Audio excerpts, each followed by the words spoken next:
السلام علیکم ورحمۃ اللہ وبرکاتہ۔ دینی تعلیم کا رسالہ نمبر 1 میں سبق ہے سبق نمبر 5۔ یہ دینی تعلیم کا رسالہ نمبر 1 ہے۔ بسم اللہ الرحمن الرحیم۔ الفاظ معانی۔ حاجی وہ شخص جو مقررہ شرائط کے مطابق کعبۃ اللہ کا حج کر کے آیا ہو۔ غلاف پردہ خول، مراد کعبۃ اللہ کے اوپر کا کپڑا، مخلوق پیدا کیا ہوا، کنبہ گھرانہ، خاندان، اہل و عیال۔ جی میلا کرنا، دل کو ٹھیس پہنچانا، تکلیف دینا، رد کرنا، نامنظور کرنا، واپس کرنا۔ یہ مکہ شہر ہے جہاں حاجی جاتے ہیں، یہاں کعبہ ہے۔ دیکھو وہ کالے غلاف والا اونچا کمرہ کیا ہے، یہی کعبہ ہے۔ مکہ شہر میں ہمارے نبی صلی اللہ علیہ وسلم صاحب پیدا ہوئے، یہاں رسول خدا پیدا ہوئے۔ ہمارے نبی صاحب کا نام محمد ہے۔ ہمارے نبی صاحب بہت مہربان تھے، آپ سب کی بھلائی چاہتے تھے، آپ کے دل میں سب کا درد تھا۔ آپ یہ سمجھتے تھے کہ ساری مخلوق ایک کنبہ ہے۔ آپ ہر جگہ نرمی کو پسند کرتے تھے، کسی کا دل نہیں دکھاتے، کسی کا جی میلا نہیں کرتے، کسی کو برا نہیں کہتے تھے، اور کسی کا سوال رد نہیں کرتے تھے۔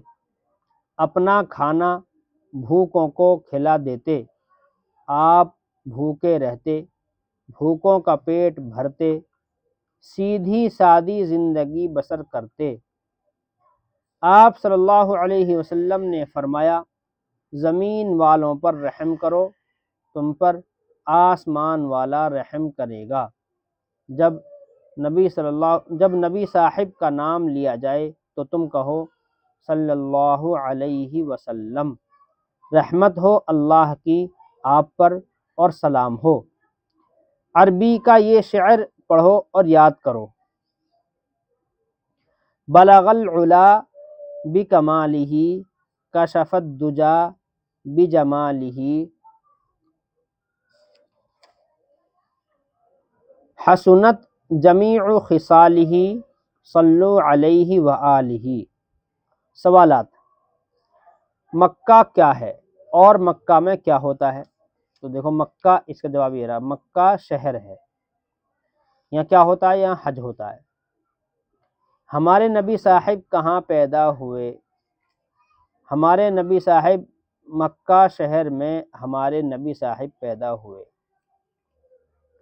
آپ کا نام نامی کیا ہے؟ تو آپ کا، ہمارے نبی صاحب کا نام محمد ہے۔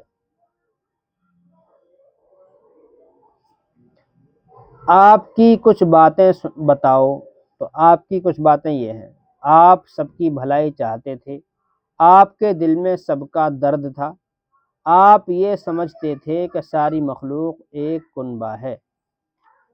یہ آپ کی کچھ باتیں ہیں۔ جب نبی صاحب کا نام لیا جائے تو ہمیں کیا کہنا چاہیے؟ تو ہمیں کیا کہنا چاہیے؟ صلی اللہ علیہ وسلم کہنا چاہیے۔ درود شریف سناؤ۔ درود شریف یہ ہے، صلی اللہ علیہ وسلم۔